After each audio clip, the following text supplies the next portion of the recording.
கிறிஸ்துவுக்குள் அன்பான காலை கதை நிகழ்ச்சி நேயர்களே, மீண்டும் இந்த நாளிலும் கூட இயேசுவின் புனிதான நாமத்துல உங்களோடு கூட இணைவதில் மிகுந்த மகிழ்ச்சி.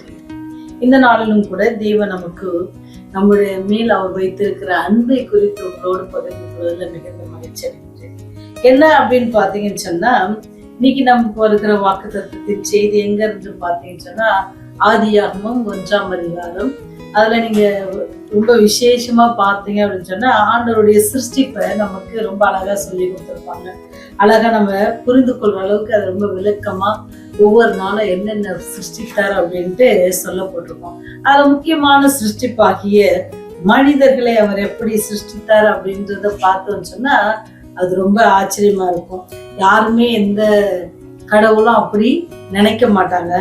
ஆனா இவர் உங்களையும் என்னையும் எவ்வளவு நேசிக்கிறார் என்பதுல அவருடைய சிருஷ்டிப்புல நம்ம பார்க்க முடியும். எங்க அப்படின்னு சொன்னீங்கன்னு சொன்னா, ஆதியாகமம் 1ஆம் அதிகாரம் 27வது வசனம்.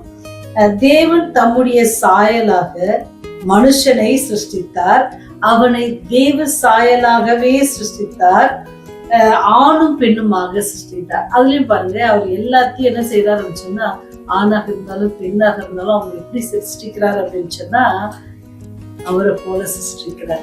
ஏன்னு சொன்னா, அவரை போல நம்மை நேசிக்க, நம்மளை போல ஒருத்தங்க வேணும் அப்படின்னு சொன்னா நம்ம நேசித்தாதான் அந்த மாதிரி நமக்கு இருக்கணும் அப்படின்னு தோணும்ல. அந்த மாதிரிதான் ஆண்டவர் அவரை போல உங்களையும் என்னையும் சிருஷ்டித்திருக்கிறார். ஏன்னு சொன்னா, அவர் உங்களுடைய ஜீவன் மேலும் என்னுடைய ஜீவன் மேலும் அவ்வளவு ஒரு அக்கறை கொண்டிருக்கிறார், அவ்வளவு ஒரு பாசம் வைத்திருக்கிறார்ன்றதை நம்மளால புரிஞ்சுக்க முடியும். நீங்க இதை பாத்தீங்கன்னு சொன்னா, அநேக வேளையில நம்ம நினைப்போம், கடவுள் என்ன இந்த உலகத்துல இவ்வளவு பெரிய சம்பவங்கள்லாம் நடக்குது, அந்த சம்பவத்துக்கெல்லாம் என்ன பதில் அப்படின்னு நினைச்சோம் அப்படின்னு சொன்னா, கண்டிப்பா அதுக்கு பதில் இருக்குது. நீங்க பாத்தீங்கன்னு சொன்னா, எல்லாருக்கும் நிறைய பேர் நீங்க செய்தித்தாள்ல படிச்சிருந்திருக்கலாம், அல்லது யூடியூப்ல பார்த்துருக்கலாம். அந்த ஒரு நிகழ்ச்சிகளோட கூட கூட மீண்டும் ஒரு விஷயம் ஞாபகப்படுத்துறேன். என்ன அப்படின்னு சொன்னா, 1996 1996ல பாத்தீங்கன்னா ஒரு ஃபிளைட், ஒரு விமானம், அது பேர் என்ன, எத்தியோப்பியன் ஏர்லைன்ஸ். அந்த பிளைன் நம்பர் என்ன அப்படின்னா 961 961. இந்த விமானம் என்ன பண்ணுச்சுன்னா, ஆப்பிரிக்காவில இருந்து புறப்பட்டு இந்திய பெருங்கடல்ல அப்படியே போயிட்டு இந்த ஓட்டுநர் என்னன்னு சொன்னா, அதுல எத்தனை பேர் பயணிக்கிறாங்க அப்படின்னு சொன்னா 175 பேர் போறாங்க. அப்படி போகும்பொழுது கொஞ்ச தூரத்துல அந்த இதுல பறந்துட்டு இருக்கும் பொழுது, ஆல்மோஸ்ட் இஸ் கோயிங் டு எப்படின்னு பாத்தீங்கன்னா, அது ஆப்பிரிக்கால இருந்து எங்க வந்து கொண்டிருக்குன்னு சொன்னா இந்தியாவுக்கு வந்து கொண்டிருக்கு. ஆனா என்ன செய்யறாங்கன்னு சொன்னா, அதுல இருந்து 3 தீவிரவாதிகள் என்ன பண்றாங்க அப்படின்னு சொன்னா, பைலட் என்ன செய்யறாங்க, விமான ஓட்டி என்ன செய்யறாங்க, மிரட்டி சொல்றாங்க, இந்த விமானத்தை என்ன செய்யக்கூடாது, இந்த வழியா கொண்டு போகணும், எங்கே கொண்டு போகணும் அப்படின்னு சொன்னா ஆஸ்திரேலியாவுக்கு கொண்டு போகணும், எங்களுக்கு அங்க என்ன செய்யணும், நாங்க அடைக்கல போகணும் அப்படின்னு சொல்லி கேட்கிறாங்க. அப்ப அந்த விமான ஓட்டி சொல்றாரு, ஐயா நீங்க சொல்ற அளவுக்கு நான் அங்க ஆஸ்திரேலியாவுக்கு என்னால கொண்டு போக முடியாது. ஏன்னு சொன்னா, அதற்கான எரிபொருள் இதுல இல்ல, இந்த ஃபியூல் இல்ல அப்படின்னு சொன்னா எப்படி நான் விமானத்தை அங்க செலுத்த முடியும் அப்படின்னு சொல்லி ஆரம்பத்துல சொல்லிட்டு இருக்காரு. ஏன்னு சொன்னா, உங்களுக்கு எல்லாம் தெரியும், ஒரு டிஸ்டன்ஸ் அளவுக்கு அவங்க என்ன செய்வாங்க, எரிபொருள் வச்சிருப்பாங்க. ஒரு இடத்துல ஒருவேளை இறங்கிட்டு திருப்பி லேண்ட் ஆயிட்டு திருப்பி எடுக்குன்னு சொன்னா, அங்க திருப்பி என்ன செய்வாங்க, அந்த விமானத்துக்கு தேவையான எரிபொருளை அவங்க ஃபில் பண்ணுவாங்க. சோ இவர் சொல்றாரு, இல்ல கண்டிப்பா முடியாது அப்படின்னு சொன்னா, இல்ல அந்த தீவிரவாதிகள் என்ன செய்யறாங்கன்னு சொன்னா ரொம்ப மிரட்டிட்டு, இல்ல நீ எதையாவது பண்ணணும் அப்படின்னு சொல்றாரு. என்னால எதுவுமே பண்ண முடியாது. ஏன்னு சொன்னா, இதுக்கு தேவையானது என்னதான், எரிபொருள் தான் தேவை. அந்த ஃபியூல் இல்லாட்டி அப்படின்னா என்னால என்ன எதுவுமே ஃபங்க்ஷன் ஆகாது அப்படின்னு சொல்லிட்டே இருக்கிறாரு. ஆனா இவர் ஒரு தேவனுக்கு பயந்த மனுஷன். அதனால அவர் கடவுள் மேல பாரத்தை போட்டுட்டு நம்பிக்கை வச்சுட்டு என்ன செய்யறாருன்னு சொன்னா, நான் இதுல கொஞ்சம் ஒரு 2 என்ஜின் ஸ்டாப் ஆயிடுச்சு, அவர் என்ன பண்ணன்னு தெரியல, அது இந்திய பெருங்கடல்ல போயிருக்கிறதுனால இது தண்ணியில எப்படி ஆச்சு அதை இறக்கிடணும் அப்படின்னு சொல்லி இறக்குறாங்க. ஆனா அதுல என்ன ஆகுது, யாரெல்லாம் முடிஞ்சிச்சோ தப்புனாங்க. அதுல கொஞ்சம் பேர் என்ன செஞ்சாங்க, காயத்தோட நிறைய பேர் மரித்து போனாங்க, இன்க்ளூடிங் யாரு, அந்த தீவிரவாதிகளும் மரித்து போனாங்க. நீங்க பாத்தீங்கன்னு சொன்னா 175 பேர்ல 125 பேர் மாண்டு போனாங்க. அவரும் பொறுமையா அவரும் எவ்வளவு முயற்சி பண்ணி தான் இறக்குனாங்க. பட் இருந்தாலும் இந்த சம்பவம் நடந்துருச்சு. ஆண்டவர் நம்மள அவர் இமேஜ்ல படைச்சிருக்கிறேன், அப்படின்னு சொன்ன தேவன் ஏன் இந்த சேதத்தை உண்டு பண்ணாரு அப்படின்னு சொல்லி உங்களுக்கு எல்லாருக்கும் ஒரு பெரிய கேள்வி இருக்கும். அதுல 50 பேர் காப்பாற்றப்பட்டாங்க. 125 பேர்ல 125 பேர் என்ன செஞ்சுட்டாங்க? இல்ல. அப்போ ஆண்டவர் அவங்களை நேசிக்கலையா அப்படின்னு சொன்னா ஆண்டவர் அவங்களையும் நேசிக்கிறாரு. நம்ம மறந்துடக்கூடாது, இந்த உலகத்துல நன்மைக்கும் தீமைக்கான போர் நடந்து கொண்டிருக்கிறது. சாத்தான் என்ன செய்யறான் அப்படின்னு சொன்னா தேவனை நம்புகிற பிள்ளைகள் மத்தியில பெரிய கேள்விகளை எழுப்புகிறான். நீங்கள் வணங்குகிற தெய்வம் ரொம்ப அன்பானவர் இல்ல, அவர் பாரு எவ்வளவு சேதத்தை உண்டு பண்ணுறார். சேதம் உண்டு பண்ணுகிறார் யார்தான்? சாத்தான். இந்த உலகத்தின் அதிபதியாக சாத்தான் உண்டு பண்ணிட்டு பழி எப்படி போடுறான்? ஆண்டவர் மேல போடுறான். ஆண்டவர் மேல ஏன் ஆண்டவர் காப்பாற்ற கூடாதா நீங்க நினைச்சீங்க அப்படின்னு சொன்னா, ஆண்டவர் உங்களை காப்பாற்றுவதற்கு அவர் சொந்த இமேஜ்ல உங்களை என்ன படைச்சிருக்கிறாரு?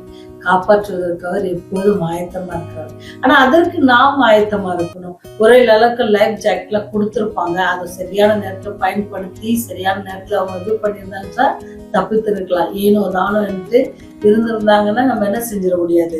அவன் சாத்தான் இந்த போராட்டத்தின் மத்தியில சாத்தான் வெற்றி பெற்றது போல உங்களுக்கு எனக்கும் தோன்றும். ஆனா ஆண்டவர் சொல்றாரு, இல்ல நான் உங்களோட கூட இருக்கிறேன். ஆண்டவர் சொல்றாருல்ல, அந்த ராஜா தேவனுடைய பிள்ளைகளை அந்த அக்கினி சூளையில போட்டாங்க. போடுற வரைக்கும் கூட என்னது, அவங்க ரொம்ப ஸ்ட்ராங்கா இருந்தாங்க. இந்த உலகத்துல நமக்கு அக்கினி சூளை போல கூட பிரச்சனை வரும், போடுவாங்க. ஆனா அதன் மத்தியில யார் உலாவுனதை அந்த ராஜா பார்த்தாரு?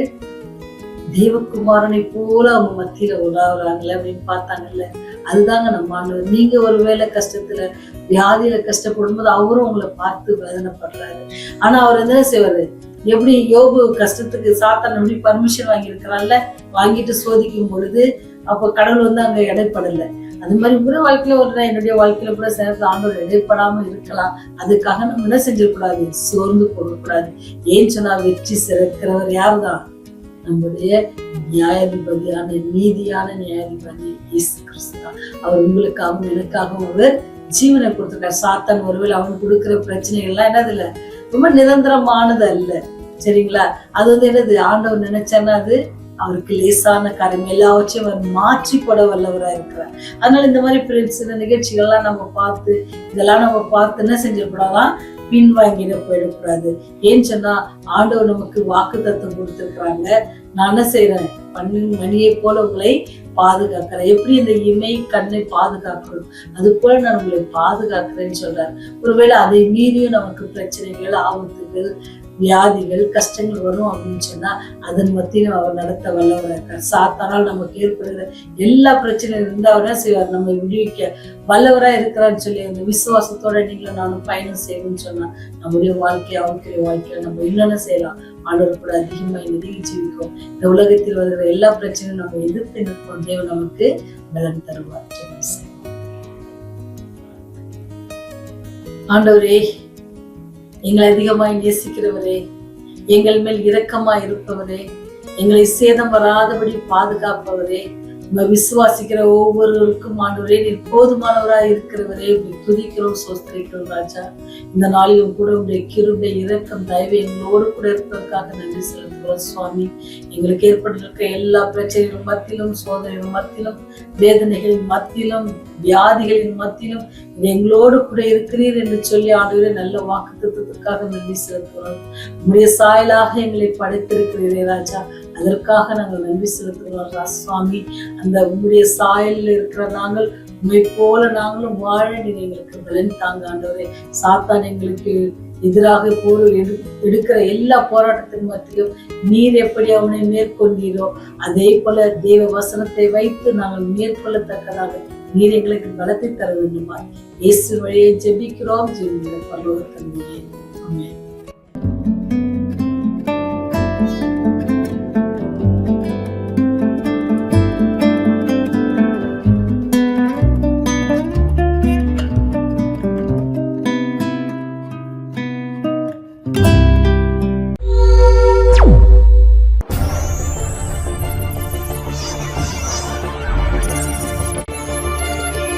நீங்கள் பார்த்துக் கொண்டிருப்பது உங்கள் ரிவைவர் டிவி.